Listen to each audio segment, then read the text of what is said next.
Okay, what we're going to do in this lecture video is talk about large sample tests for the population. Here's a typo.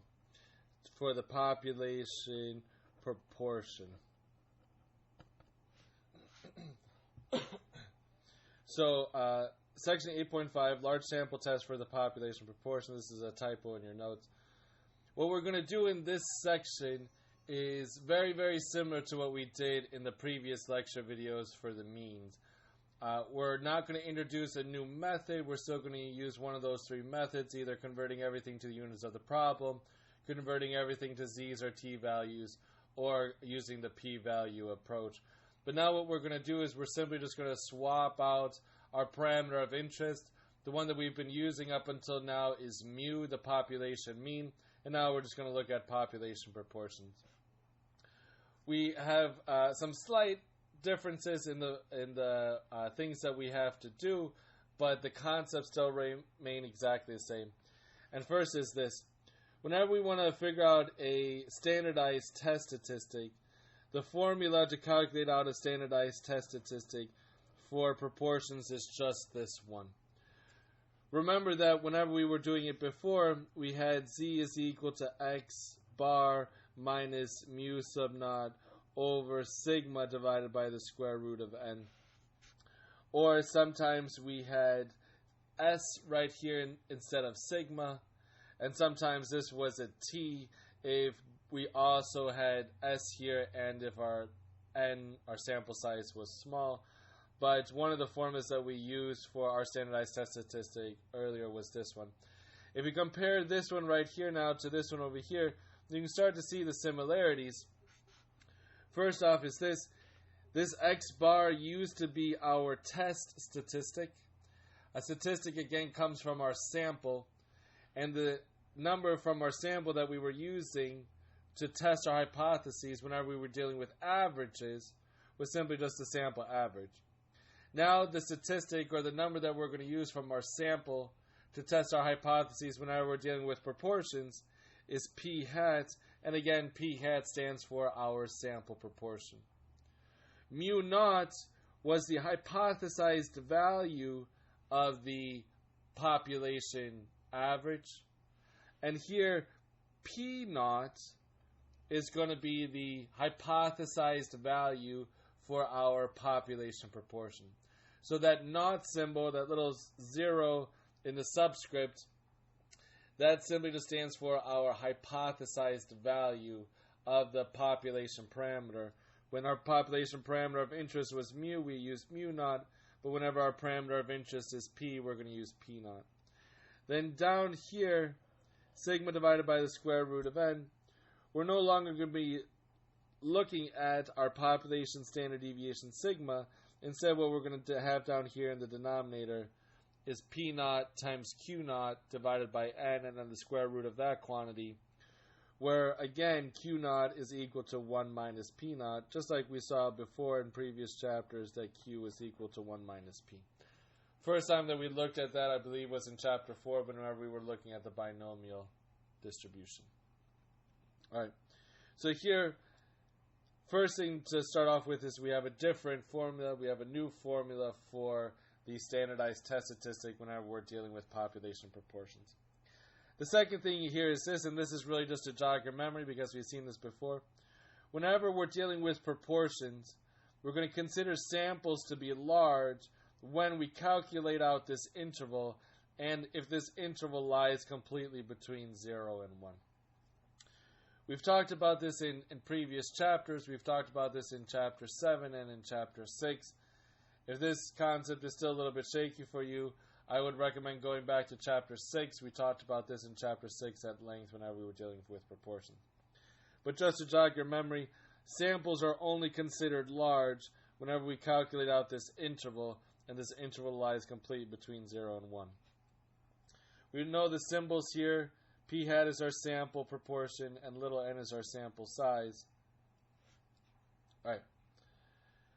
The concepts here in this picture remain exactly the same that we were dealing with whenever we had means.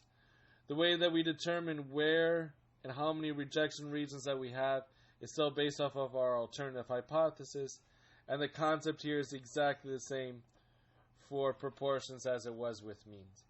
If we can draw a horizontal line, it's going to point towards, and it forms an arrow, then it's going to point towards where our rejection regions are. But if we can't draw a horizontal line and it doesn't form an arrow, then we're going to have rejection regions on both sides.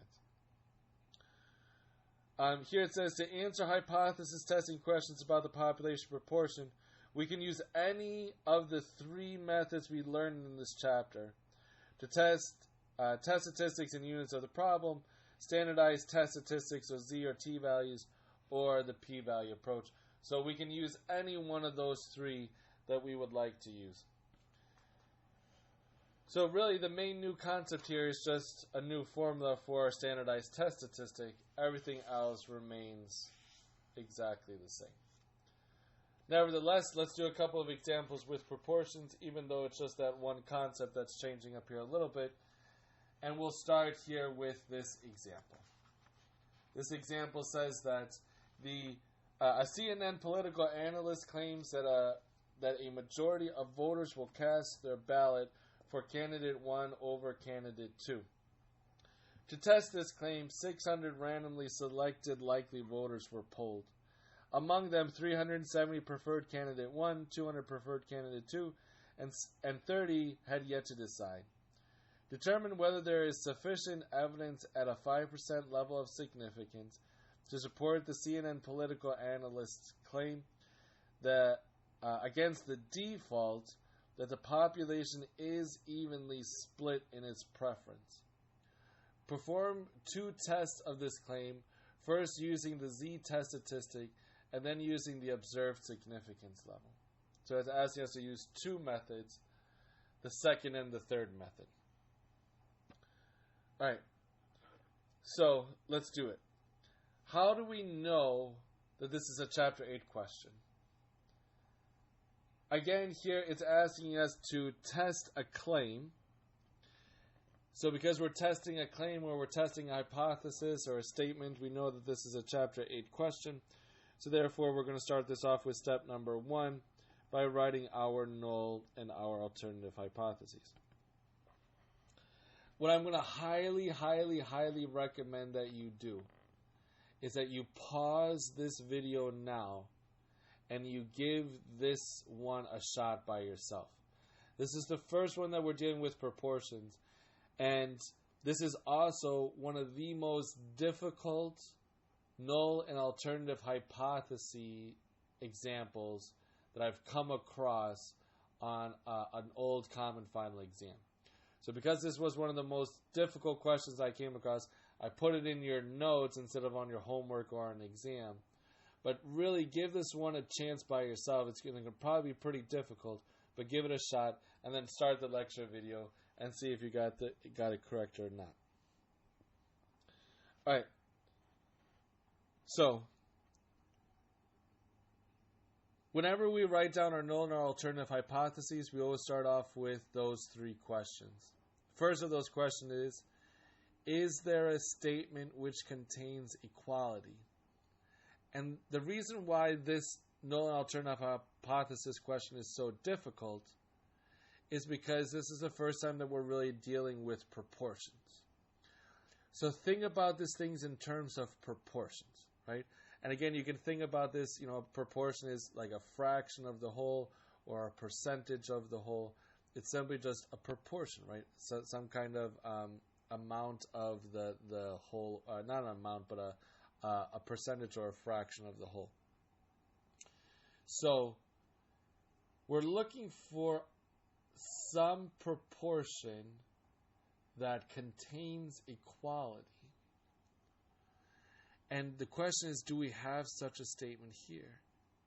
And the answer to that is yes. That the population is evenly split. What does it mean for a population to be evenly split? That means that 50% of the population is going to go for one candidate, and 50% of the population is going to go for the other candidate, or half-half, right? So therefore, what we have here is that the proportion is equals to 50%, or 0.5. Now, the second question that we're going to ask ourselves is there a statement which does not contain equality? And again, try to think of this as fractions of the whole. And the answer to that second question is yes, we do have such a statement. That is that the majority of voters means that more than 50% of people will cast their ballot one way. So therefore, it's going to be greater than 50%. And lastly, the third question we ask ourselves whenever we're writing down our null and alternative hypothesis is what's our parameter of interest? Here, for the first time, we're dealing with the proportion of voters. So therefore, we're dealing with P, not dealing with the average number of voters, but we're dealing with the proportion of voters. So here, again, if something is evenly split, we know it has to be 50-50. So then we have equals to 50% if it is evenly split. However, there's a majority of voters, that means that more than half have to do something. So more than half is greater than half or greater than 50%. And since we're dealing with proportions here, we're using P. All right. Step number 2 is to draw ourselves a picture. We're always going to be using bell-shaped and symmetric distributions. Here, we're going to center this distribution on our hypothesized value, which is 0.5, which is also now going to be given to us by P naught. We also want to figure out where and how many rejection regions that we have. We determine where and how many rejection regions that we have based off of our alternative hypothesis. If we can draw a horizontal line and it forms an arrow, that arrow will show us where our rejection regions are. Here we have one rejection region on the right, which means that we're going to clump all of alpha into this one rejection region. Alpha is synonymous with our significance level, so therefore significance level is 5% or 0.05. Here we have this one critical value. Since it's the right-hand side critical value, it's going to be given to us by C prime. Then step number 3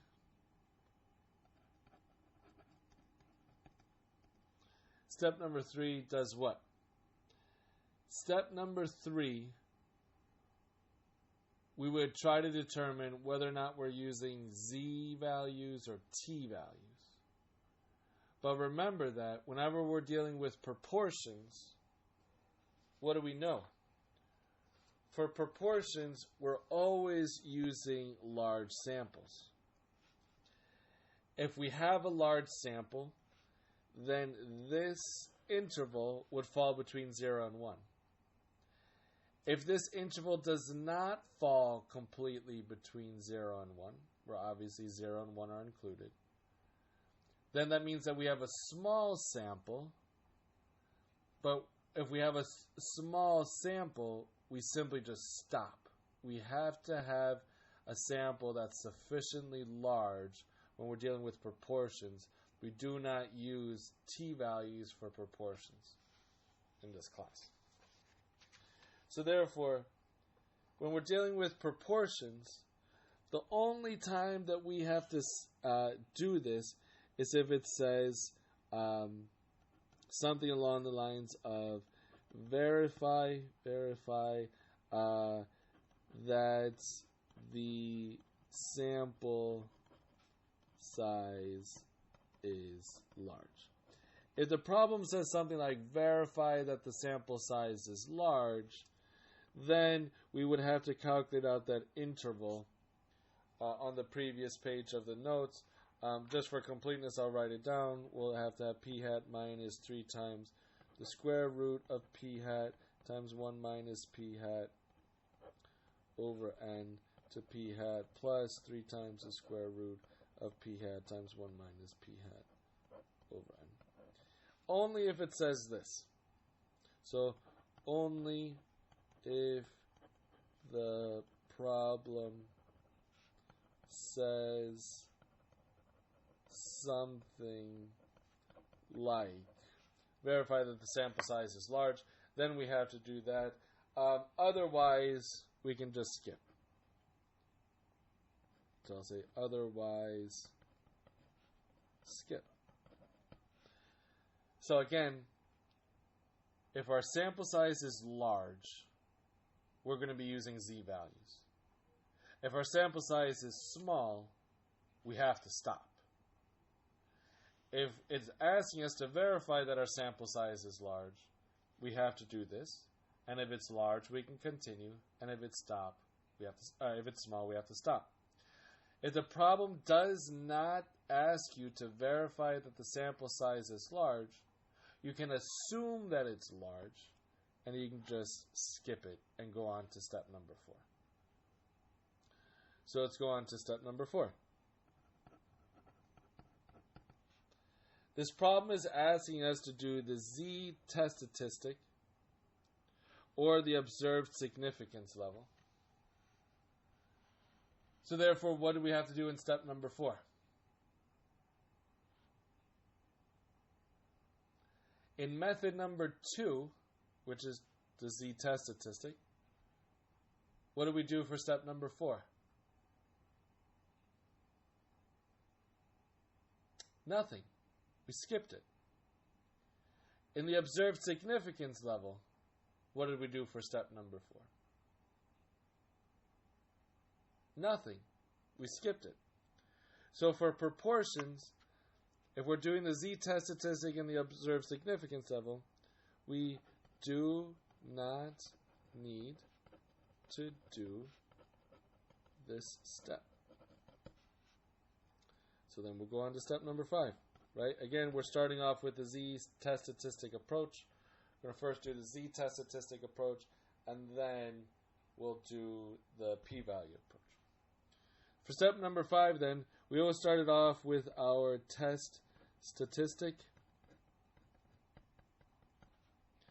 Here our test statistic is what? Since we're dealing with proportions, our test statistic is p hat. The statistic always comes from a sample. Here we're dealing with proportion, so it's our sample proportion, which is p hat. We're trying to test the claim that the majority of voters cast their ballot for candidate number 1. So therefore, we have to look at the proportion of voters that vote for candidate number 1. In our sample, we have 600 total people who are casting ballots, 370 of which are casting their ballots for candidate number 1. So therefore, in our sample, the proportion of voters who cast their ballot for candidate number 1 is 370 out of 600, which comes out to approximately 0.62. We want to convert this to a standardized test statistic since we're doing method number 2. So therefore we want to convert this to a z value, and now this is where our new formula comes in, p hat minus p naught divided by the square root of p naught q naught over n. And if we plug values into this formula, we just found out that p hat was 0.62.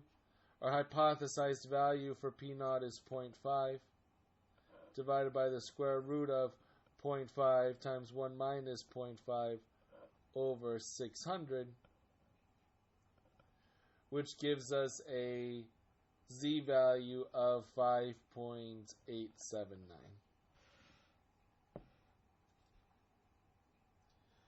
So therefore, using the second method then, in step number 6, we're going to compare our z, which is 5.879, to our right-hand side critical value, which is C prime. And what is C prime? Oh, we haven't figured out what C prime is yet. So let's backtrack. C prime is our right-hand side critical value. The area in the tail is 5%. So therefore, this is the same thing as Z sub alpha. And what's the alpha value that corresponds to 5%? It's 1.645. So therefore, C prime is equal to 1.645, which means that our standardized test statistic is definitely greater than our right-hand side critical value. That means that our standardized test statistic, if our critical value is 1.645, our standardized test statistic is like way over here. So therefore, we're going to say that since this is true, we reject the null hypothesis that P is equal to 0.5. Since our Z value is our standardized test statistic is 5.879, which is strictly greater than 1.645, which is our right-hand side critical value, we reject the null hypothesis that the population proportion P is equal to 0.5. Alright, so this is then the Z approach, right? The standardized test statistic approach. Let's also do the p-value approach. The p-value approach, step number 1 is the same, step number 2 is the same, step number 3 is the same, step number 4 is the same. Most of step number 5 is the same, but what was different about step number 5? For the p-value approach, so here I'll say this is like step number 5. I'll say it's step number 5 continued, because we do everything the same for the p-value approach except for when we find this Z value, we now take this Z value, which is 5.879, and we go to our Z table. If you go and you look up a Z value of 5.879 in our Z table, you find that it is equal to 1.0000. So now we have to go through those two questions for the p-value. And that is our standardized test statistic positive? The answer to that is yes, it's 5.879, so therefore we have to subtract this from 1. So 1 minus 1.10000 is just 0. Then the second question that we have to ask ourselves is, are there two rejection regions? We only have one rejection region, so therefore the answer to that is no, so we do not have to multiply this by 2, but even if we did, it'd still be silly because it's just 2 times 0, it'd still be 0. But either way, we do not multiply this by 2. So therefore, 0, this is now our p-value. Which then leads us to step number 6. And we always compare the p-value, which here is 0, to alpha, and alpha is 0.05. And clearly alpha is greater than our p-value. So our p-value did not make it over the alpha hurdle. So therefore, we reject the null hypothesis that p is equal to 0.5. Which is exactly the same conclusion that we came to. Again, the conclusions that we come to, regardless of the method that we're using to test our hypothesis, must always remain the same. Alright, I'm hoping that you see the similarities between what we're doing here and what we did with when we were dealing with population mean problems. The only thing that we really did that was significantly different was we had to calculate out our test statistic, and we had to use a different formula for our standardized test statistic. Other than that, every single thing that we did was exactly the same. We even got to skip a step because we didn't have to ask those two questions because we could assume that our sample size was large. Alright, let's go on to the next example, which is also the last page of the notes for this chapter. So let's do it. Nationally, the proportion of likely voters who consistently vote for Republican presidential candidates is 47.38%. A political analyst believes that the proportion of likely Republican voters changes under severe economic conditions. To test this belief, 6,000 randomly selected likely voters polled during a period of economic recession were examined. It was found in the sample that 48.12% of likely voters cast their ballot for the Republican presidential candidate. Determine whether there is sufficient evidence at the 10% level, significance level to support the political analyst's belief. Perform two tests of this claim first using the z-test statistic and then using the observed significance level. So again, like I've always asked you, how do we know that this is a Chapter 8 question? Well, we're trying to test the political analyst's claim or the political analyst's beliefs. So therefore, that's a Chapter 8 concept for which we need to use our first step of writing the null and the alternative hypothesis. Whenever we write our null and alternative hypothesis, the first question we start off with is there a statement which contains equality? And there is a statement. It says that the proportion of likely voters who vote is 47.38%. So therefore it's equals to 0.4738. Second question that we ask ourselves is there a statement which does not contain equality?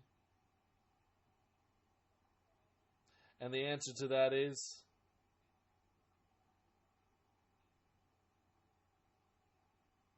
yes. A political analyst believes that the proportion of likely voters changes under severe economic conditions. This sentence right here. And if it's changing, what does that mean? That it's not equals to.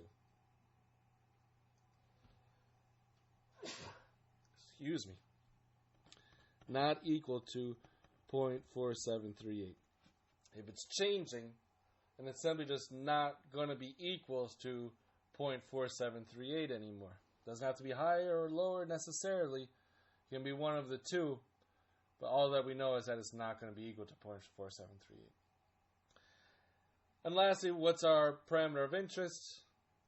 We're dealing with proportions, so therefore our population proportion P.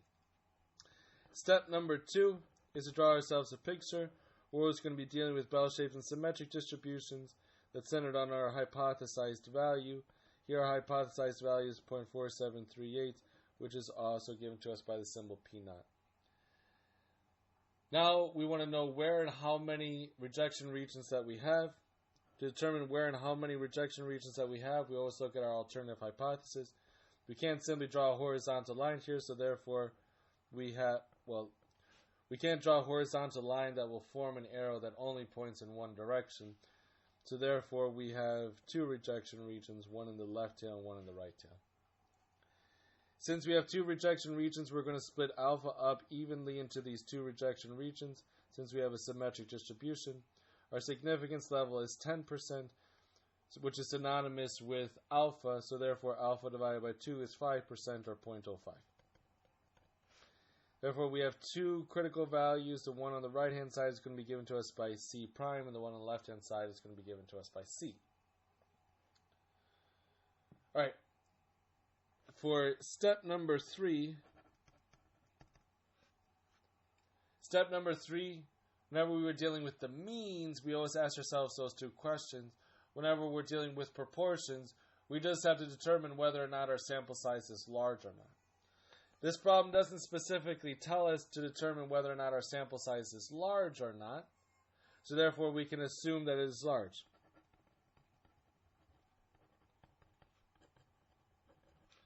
Therefore, we're going to be using z sub alpha divided by 2. Since we have z sub alpha divided by 2, we can say that this right-hand side critical value is going to be 1.645, and the left-hand side critical value is going to be negative 1.645. We've looked those up now several times. For step number 4, that's when we converted our critical values to the units of the problem whenever we were dealing with method number 1. For method number 2, which is what we're doing right here with z-test statistics, is we skip this, and we also skip it for the p-value approach.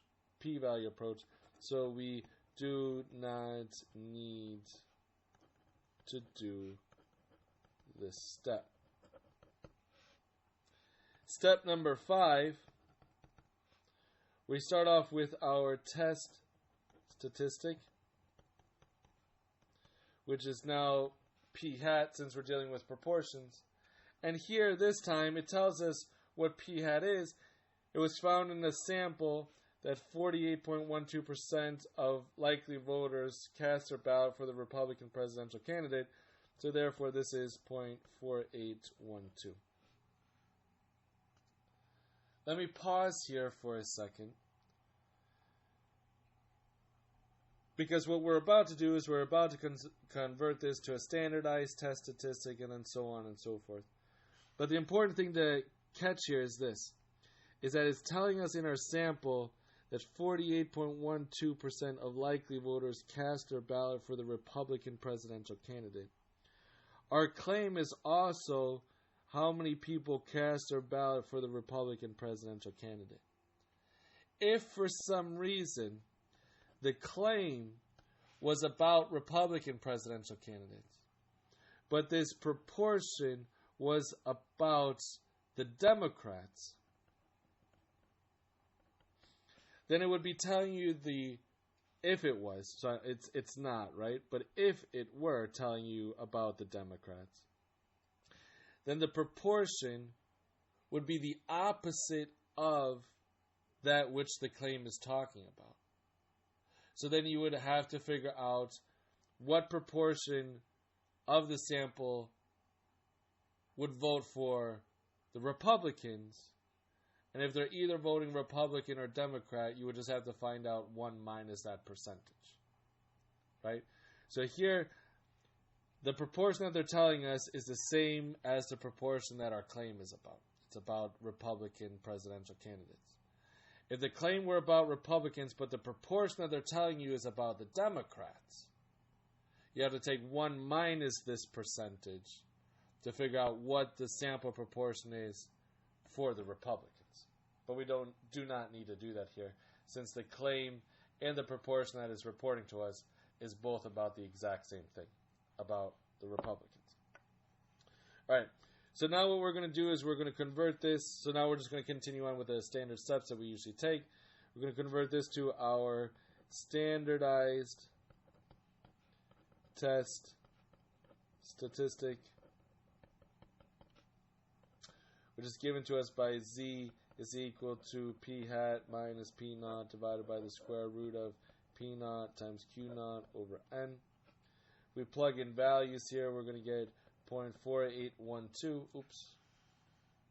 0.4812 minus 0.4738 divided by the square root of 0.4738 times 1 minus 0.4738 divided by our sample size of 6,000.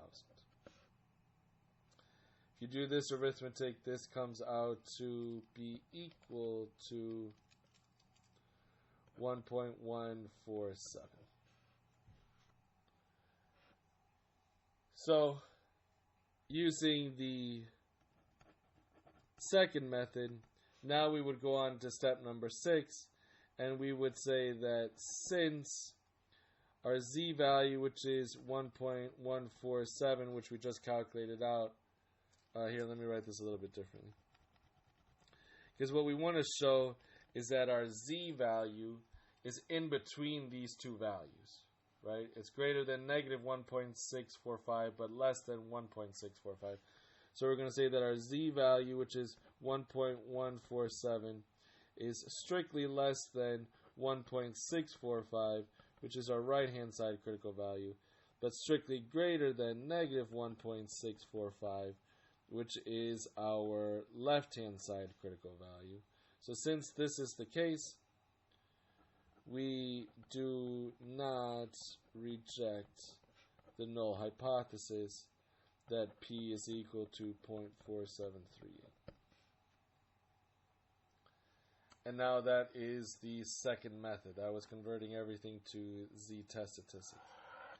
Now if we continue on with the p-value approach, again, everything is the same.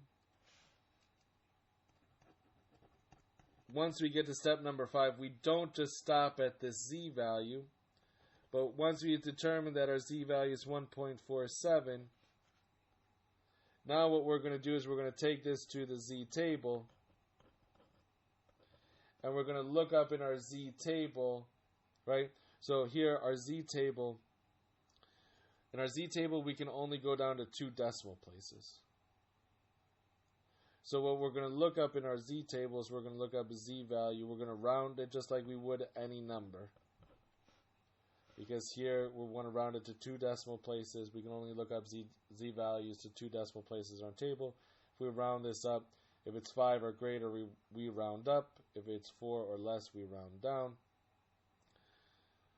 So therefore, we have 1.147. So if we look up a z value of 1.15, we get that it's 0.8749. Now, is this our p-value?